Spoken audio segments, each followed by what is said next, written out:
Hi, my dear Group 2 aspirants. This is Ganesh, MA Political Science from Aditya university.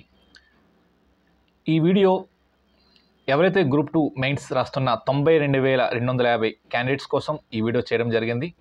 Tension వద్దు, preparation ముద్దు అనే ట్యాగ్లైన్తో ఈ video మొదలు పెడుతున్నాను. ఎందుకు టెన్షన్? సో ఇంకా గ్రూప్ 2 మెయిన్స్ రాయడానికి 26 రోజులు ఉంది. సో 26 రోజుల్లో ఎలాంటి ప్రణాళిక రచించాలి సార్? టెన్షన్ లేకుండా ప్రణాళిక ఎలా ఉండాలనేది మనకి ముఖ్యం. సో ప్రణాళిక అంటే ఏం లేదండి, సో ఈజీ చెప్తా. సో గ్రూప్ 2 మెయిన్కి సంబంధించి 4 పేపర్లు. సో ఆ 4 పేపర్ సంబంధించి చాలామంది రివిజన్ చేస్తుంటారు, మాక్ టెస్ట్లు రాస్తుంటారు, ఒక 100 మాక్ టెస్ట్లు రాస్తుంటారు. ఎక్కువ ప్రిపేర్ అయిన వాళ్ళు అయితే 100 మాక్ టెస్ట్లు రాస్తుంటారు, అయిపోంటాయి కూడా. సో ప్రిపరేషన్ అయిన వాళ్ళకి, ప్రిపరేషన్ అవ్వకపోవడం వాళ్ళకి అందరికీ ఈ యొక్క వీడియో అనేది అంకితం చేస్తున్నాను. చూపినండి. సో మనకి మొదటగా ప్రిపరేషన్ అయిన వాళ్ళకి, ప్రిపరేషన్ అవ్వడానికి మొదటగా మనకేంటి సార్ అంటే ప్యాట్రన్ అనేది ముఖ్యం. ప్యాట్రన్. సో క్వశ్చన్ ప్యాటర్న్ అనేది ఎలా ఉంటుందని మనకు ముఖ్యం. సో మీరు ఎన్ని బుక్కులు చదువున్నా, ఎన్ని మాక్స్లు రాసున్నా మనకి ప్యాటర్న్ అనేది తెలుసుకోకపోతే మనకి అక్కడ మనం లాస్ అయిపోతాం. సో మనకి ఏపీఎస్సి ఇలాంటి ప్యాటర్న్ ఇస్తామని ఎక్కడ మనకి చెప్పలేదు కూడా. అందువలనే ప్రీవియస్ క్వశ్చన్స్ ఎలా వచ్చి ఉంటాయో వాటితో పాటు ప్యాటర్న్ అనేది ఎలా వస్తుందని మనం తెలుసుకుంటే ఎగ్జామ్ అనేది ఈజీగా ఉంటుంది.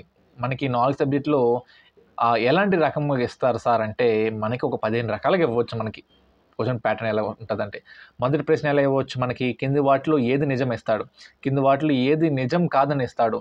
మూడవ ప్రశ్న ఎలా ఇస్తాడు, లింకప్ చేస్తూ కింది వాటిలో సరైన వాక్యాలను గుర్తించండి, లేకపోతే కింది వాటిలో 73వ రాజ్యాంగ సంబంధించి కింది వాటిలో ఏది నిజమని ఇస్తాడు, లేకపోతే 4వ పంచవర్ష ప్రణాళికకు సంబంధించి కింది వాటిలో ఏ జత కరెక్ట్గా ఉందని నడుస్తాడు, లేకపోతే కింది వాటిలో ఏ జత నిజం కాదని ఇస్తాడు.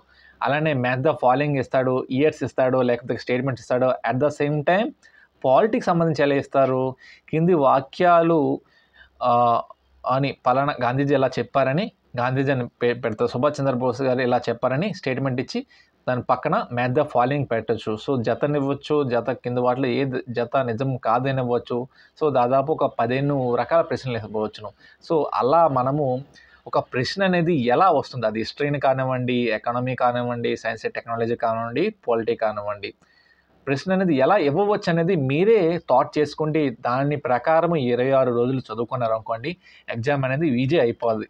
మనం ఎంత సబ్జెక్టు చదువున్నా మనకి ప్రశ్న అనేది ప్యాటర్న్ అనేది మనకు తెలియాలి. ఆ ప్యాటర్న్ అనేది 15 రకాలుగా ఇవ్వచ్చా, ఒకే ప్రశ్న ఎలా ఇవ్వచ్చు అనేది మీరు ఒక థాట్ చేసుకుంటే అలా ఈ ప్రశ్న కింద వాటిలో ఏది నిజం కాదు ఎలా ఇవ్వచ్చు, ఒక్కొక్క టాపిక్ సంబంధించి ఫండమెంటల్ రైట్స్ సంబంధించి ఎలా ఇవ్వచ్చు, లేకపోతే 73rd రాజ్యాంగ సవరణకు సంబంధించి ఎలా ఇవ్వచ్చు, ఇలా మనము చదువుకుంటే ఈజీ. అండ్ రెండవది ఏంటంటే ఈ 4 సబ్జెక్టులకు సంబంధించి కరెంట్ రీసెంట్ టాపిక్స్ ఏం చదువుకోవాలి సార్ అంటే అవి కూడా చెప్తా.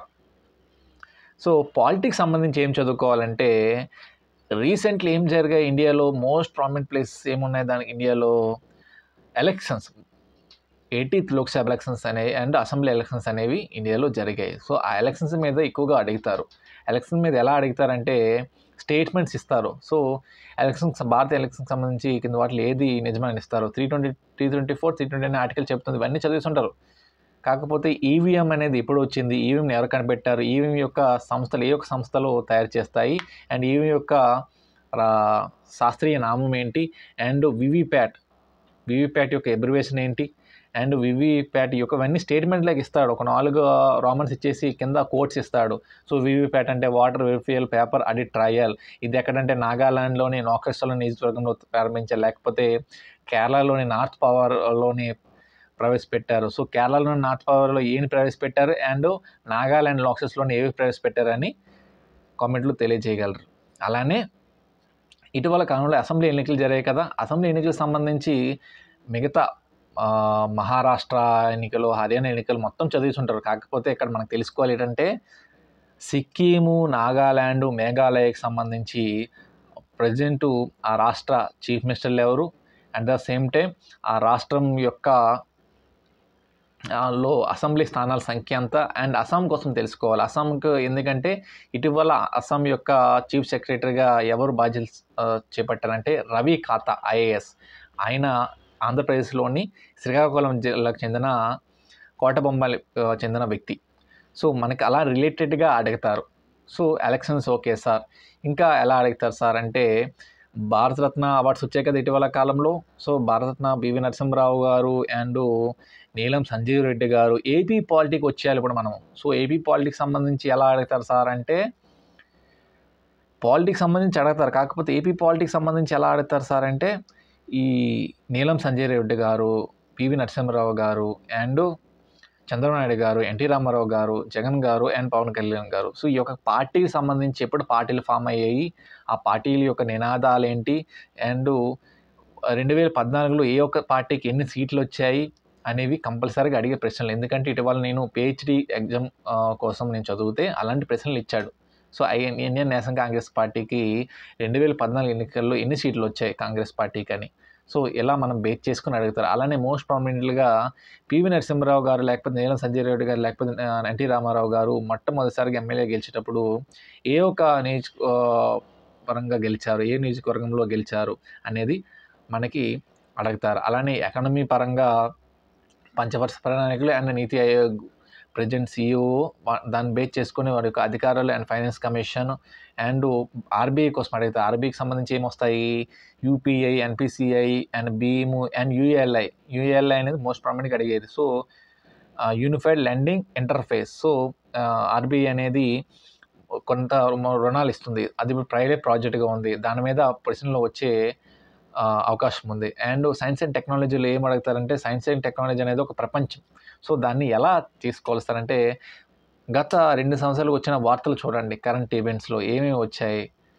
సో పోఖ్రాన్ 1 అండ్ గగన్యాన్ అనేది చేపడుతుంది. సో గగన్యాన్ అనేది రష్యానా లేకపోతే ఫ్రాన్స్ నుంచా మనము మన యొక్క భారత సైనికులు ట్రైనింగ్ ఇవ్వడానికి పంపించామా, అలాంటి ట్రెండింగ్ టాపిక్స్ మనము నేర్చుకోవాలి. And INS Surat and INS Arihant, INS Arihant ఏదో కామెంట్ రూపంలో తెలియజేయాలి.